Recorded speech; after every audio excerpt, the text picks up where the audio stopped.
He wasn't searching for enlightenment, at least not consciously. From the outside, his life looked assembled. Not perfect, not tragic, just assembled enough to function.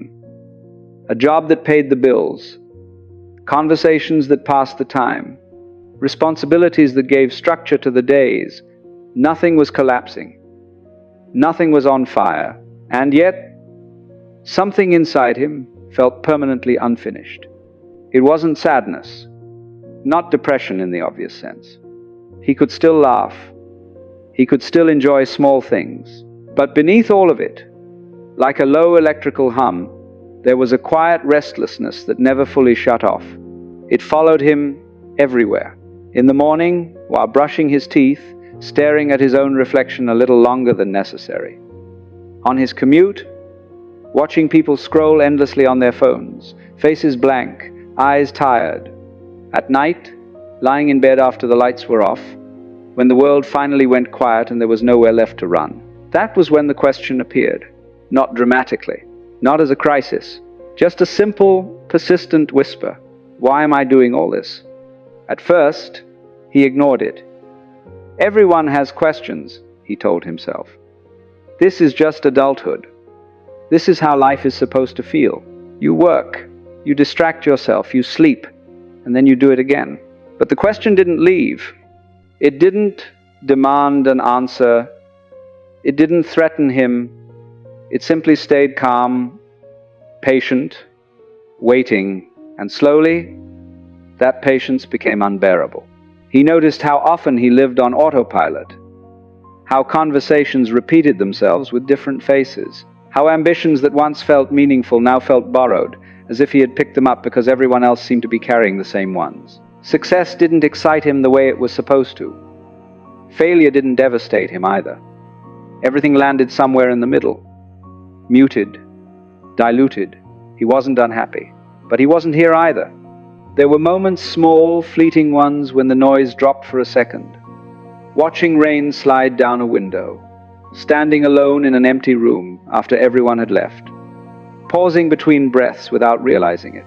In those moments, he felt something close to relief, and then the mind would rush back in, filling the space with plans, worries, explanations. He began to sense that the exhaustion wasn't coming from life itself, but from the constant effort of maintaining an inner narrative, the effort of being someone, all the time. Still, he didn't know what to do with that realization. He tried the usual fixes: more productivity, better routines, healthier habits, occasional escapes weekends away, new interests, short-lived passions. Nothing touched the core of it. The question remained. One evening, almost accidentally, he came across meditation, not through a teacher or a book handed down with reverence, but through a quiet suggestion buried deep in an article he barely remembered reading.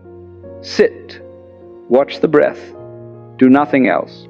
It sounded too simple to be meaningful, almost naive, but something in him was tired of complexity. The first time he sat down, he understood immediately why most people quit. His mind was loud, relentless. Thoughts collided into each other like traffic at an intersection with no signals. Memories, plans, regrets, imagined conversations, none of them asked for permission. He lasted 5 minutes. The second time, 7. There was no peace, no insight, just discomfort and impatience. But something strange happened. Even in the chaos, there were brief gaps, tiny pauses between thoughts that felt different. Not dramatic, just empty, quiet. And in those pauses, the restlessness softened, not gone but less sharp. So he kept sitting, not because he believed in enlightenment, not because he was chasing bliss. He sat because, for a few moments a day, he didn't have to hold himself together. Days turned into weeks, weeks into months. Nothing extraordinary happened. And yet, something fundamental was shifting beneath the surface. He began to notice how often his identity was built from repetition, the same reactions to the same triggers, the same opinions defended out of habit rather than truth, the same emotional loops, replaying themselves with minor variations. Meditation didn't remove these patterns. It exposed them, and that exposure was uncomfortable. There were days he wanted to stop. Days when sitting felt pointless, even irritating. Days when the mind seemed louder than ever, as if resisting being seen. But the question, the original one, had changed. It was no longer, "Why am I doing all this?" It had become something subtler, more dangerous. Who is the one doing it? He didn't know it yet, but this question was already loosening something essential. He still went to work, still spoke to people, still played his role convincingly enough. But inwardly, a quiet curiosity had replaced the old restlessness. Something was being watched now, not judged, not analyzed, just watched. And that simple act of observing instead of identifying was slowly preparing the ground for what was coming next. He thought he was learning how to meditate. He had no idea he was learning how to disappear. The moment everything fell silent. At first, nothing announced itself. There was no thunderbolt, no dramatic shift, no voice declaring that something important was about to happen. It was an ordinary day. He sat the way he always did. Same posture, same room, same quiet impatience, lingering in the background. The mind was active, as usual, planning, remembering, commenting. Thoughts came and went like waves that had done this 1,000 times before. And then, without warning, something subtle changed. It wasn't that the thoughts stopped. It was that they lost their authority. They were still present, but distant, like sounds coming from another room. For the first time, he noticed that he could hear them without being pulled into them. They no longer felt personal. They no longer felt like him. This startled him. The body remained exactly where it was, breathing calmly, unmoving. But inwardly, a strange spaciousness began to open. Not excitement, not pleasure, space. The sense of effort dissolved. He wasn't trying to meditate anymore. He wasn't watching the breath or managing attention. Everything seemed to be happening on its own. And in that effortlessness, the familiar sense of I, the one who was sitting, observing, controlling, began to thin. It didn't vanish suddenly. It softened, like a knot slowly loosening after being held tight for years. There was a moment brief but unmistakable when he couldn't locate himself. Not in the body, not in the thoughts, not in any point of reference he had relied on before. There was awareness, clear, silent, unclaimed. Time lost its usual structure. Minutes or seconds he couldn't tell. The mind wasn't measuring anymore. There was no sense of progress, no sense of direction, just presence without center. A deep stillness settled in, not heavy, not blank. It felt vast, almost intimate. As if everything that usually stood in the way had stepped aside, tears began to fall. Not because of joy, not because of sadness. They came without explanation, without story. The body responding to something the mind couldn't name. When thoughts eventually returned, they did so gently, cautiously, like guests unsure whether they were welcome back.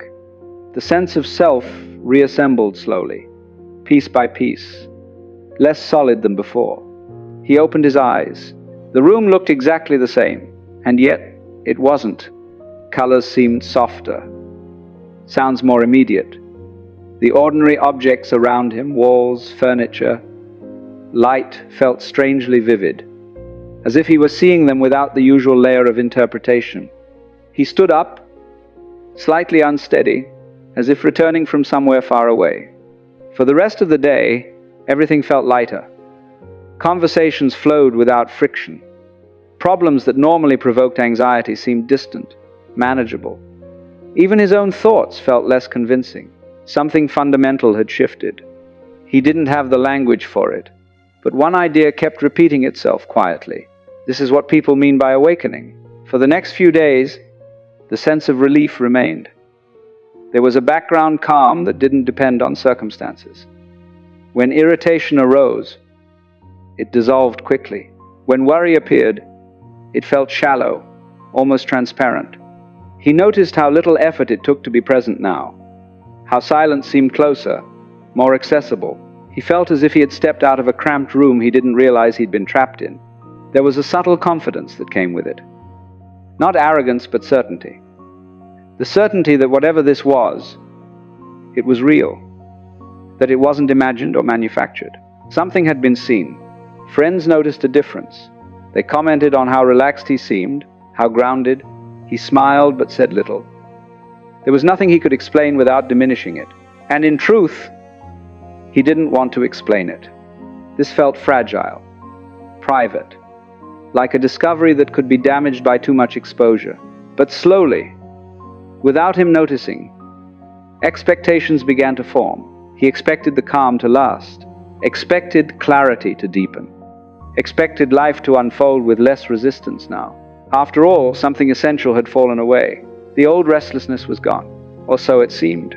What he didn't understand yet was that this was not the end of the process, it was an opening, a glimpse, a clearing. The silence had revealed itself, but it had not yet been integrated. Gradually, the intensity of the experience faded.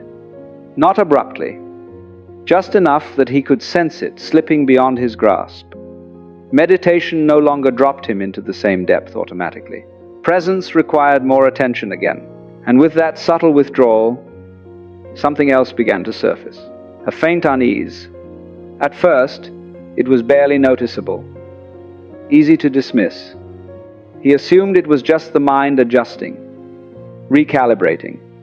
Teachers often spoke about integration, about phases, about fluctuations. He trusted the process.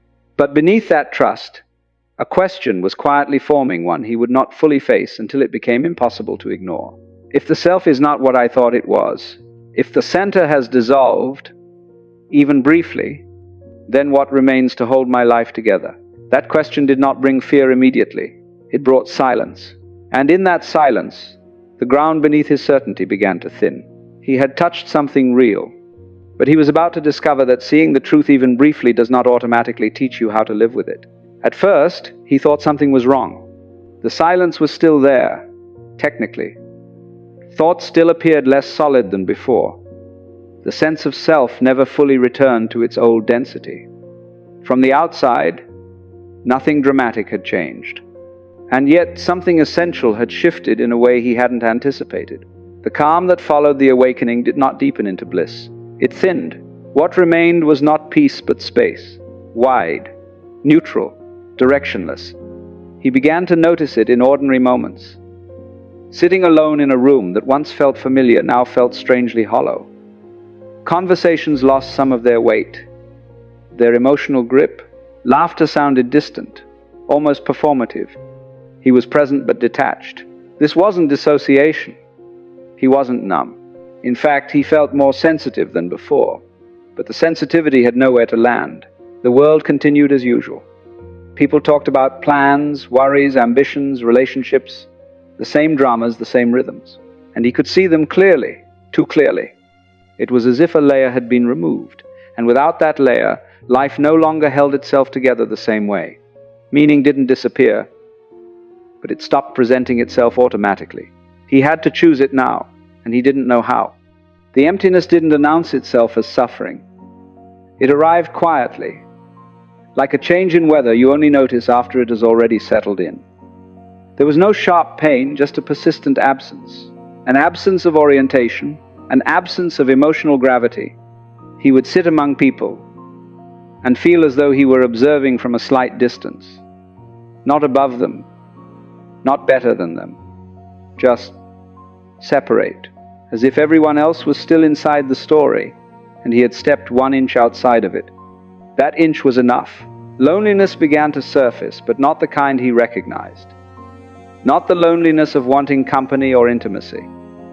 This was something more existential, more difficult to explain. It was the loneliness of the witness. He could no longer fully lose himself in conversations. He noticed when people were speaking from habit rather than truth. He saw the subtle contracts in social interaction, the unspoken need to be validated, to be seen, to maintain an identity.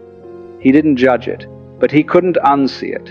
And because he couldn't unsee it, He struggled to fully participate. This made him feel isolated in ways that confused him. He wasn't rejecting people. He cared about them. He felt compassion more easily than before. And yet, there was a sense of standing apart, watching life unfold without being absorbed by it. Crowds amplified this feeling. Surrounded by noise, movement, connection, he felt most alone. The emptiness deepened, not dramatically, not violently, just steadily. He searched for guidance. Books, talks, teachings. Most of them spoke about joy, freedom, unconditional love, about how awakening ends suffering, dissolves fear, opens the heart. Very few mentioned this phase. When they did, it was often brushed aside, labeled as a temporary glitch, a misunderstanding, a failure to fully let go. So he turned the confusion inward. Maybe I'm resisting. Maybe I did something wrong. Maybe I'm stuck. These thoughts added a new layer of pain. The emptiness by itself was bearable, but the belief that it shouldn't be there turned it into quiet suffering. He began to feel guilty for not feeling grateful enough, ashamed for not radiating peace, frustrated that something so profound had led to something so uncomfortable. Outwardly, he functioned well. He spoke calmly, he listened attentively, he even offered insight when others struggled.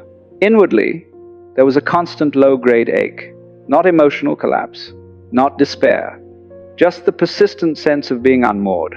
There were moments late at night, or in the early hours before dawn, when the loneliness became almost tangible, a heaviness in the chest, a subtle tightness in the throat. He would sit with it, unsure what to do. Meditation no longer felt like refuge.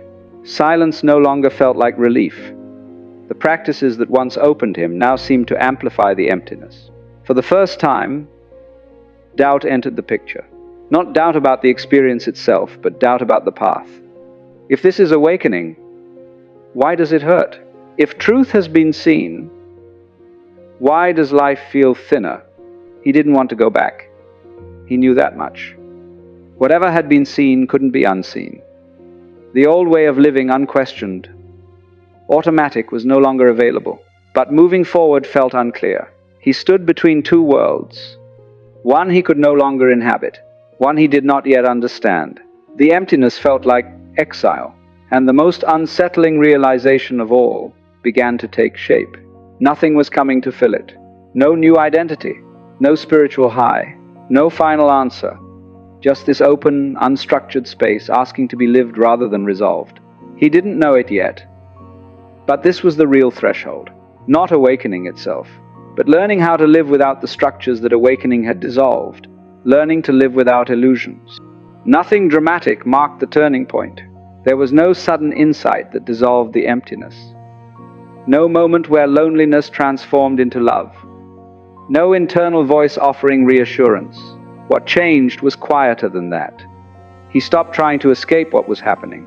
At some point, without ceremony, without decision, he realized that every attempt to fix the emptiness only made it heavier. Every effort to understand it conceptually turned it into a problem. And every comparison to how he should feel deepened the sense of failure. So he did something unfamiliar. He allowed it, not with resignation, not with spiritual justification, just with honesty. When emptiness appeared, he didn't rush to name it. He didn't search for meaning or reassurance. He noticed how it felt in the body, cool, spacious, strangely neutral. Less like a wound, more like an open field. He asked a simple question, not as a technique, but as curiosity. What is aware of this emptiness? The answer wasn't verbal. It was experiential. Even the emptiness was appearing within something. It was being noticed, held, allowed to exist without resistance. That something, whatever it was not empty. It was present. Slowly, he began to see that what he had called emptiness was not the absence of life, but the absence of noise. The absence of the old scaffolding that once propped his identity up. The loneliness, too, began to shift, not in intensity, but in meaning. He noticed that it surged most strongly when he hovered in observation mode for too long, floating above experience rather than inhabiting it. When he treated awareness as a place to stand outside life instead of a way to meet it more intimately. So he experimented. He let attention sink back into the body, the weight of his feet on the ground, the movement of breath in the chest, the texture of sound without labeling it. He didn't abandon awareness. He embodied it. This changed something subtle but important. The gap between the witness and the world softened. He wasn't dissolving back into unconsciousness, but he was no longer stranded in observation. Life didn't regain its old illusions, but it gained warmth. Pain still appeared, sometimes sharply, sometimes quietly. Loneliness still visited, especially in moments of intimacy, when the urge to merge clashed with the clarity of separateness. But something crucial had changed. He no longer treated pain as evidence of failure. He began to distinguish between pain and suffering. Pain was immediate, sensory, honest. A tightening in the chest, a heaviness in the stomach, a wave passing through the nervous system. Suffering was what happened when the mind argued with that pain. This shouldn't be here. I should be beyond this. This means something went wrong. When he stopped adding those thoughts, the pain moved differently. It didn't vanish, but it flowed.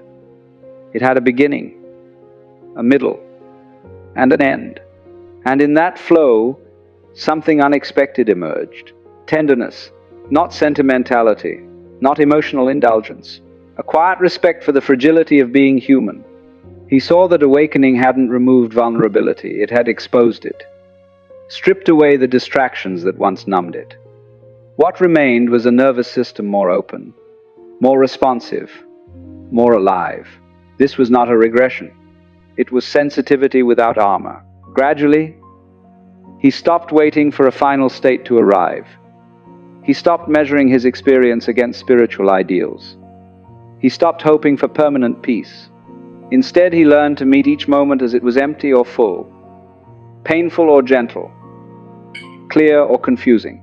And paradoxically, this acceptance brought stability. Not the stability of certainty, but the stability of trust. Trust that nothing needed to be resolved before life could be lived. Trust that awareness was not something he had to maintain, it was already present. Even in confusion, even in doubt, he understood something then that no peak experience had taught him. Awakening is not the end of suffering. It is the end of pretending that suffering shouldn't exist. Life continued, ordinary, imperfect, unpredictable. He still felt alone at times. He still felt joy, attachment, disappointment, longing. He still struggled, still questioned, still learned. But beneath all of it, there was a quiet ground, not bliss, not meaning, presence. And presence didn't promise happiness. It offered honesty. That honesty was enough. Because now, when the emptiness returned, it no longer felt like exile. It felt like space. When loneliness appeared, it no longer meant separation. It meant depth. And when pain arose, it was no longer an enemy. It was a signal of aliveness. This was not transcendence. This was integration. Learning to live without illusions, without needing life to be other than it is.